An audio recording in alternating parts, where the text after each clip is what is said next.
ni Vice President Sara na itigil muna ang pamumulitika at tutukan ang kaayusan. Bakit naman sinopla? Idetalye ang balitang yan, RH14, Leth Narciso. Miss Leth. Ang mga kaalyado daw ang dapat pagsabihan ni Vice President Sara Duterte na tigilan ang pamumulitika at pagkakalat ng fake news.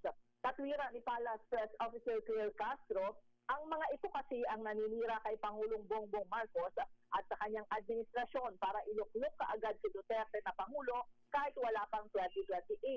Kinwestiyon rin ni Castro kung bakit ititigil ang pagsulong ng transparency and accountability, gayong partean niya ito ng mandato at obligasyon ng bawat public servant. Iginiit ng palace official na obligasyon ng Vice Presidente na sagutin ang mga inaakusa sa kanya dahil ang pagtatago ng katotohanan ay pagtataksil sa bayan. Binigyan din rin ito na walang pamumulitika sa impeachment trial dahil ito ay nakasaad sa konstitusyon.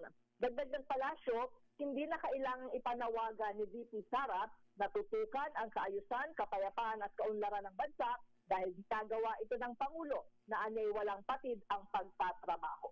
Ito si Leth Narciso para sa DZRH, una sa Pilipinas, una sa Pilipino.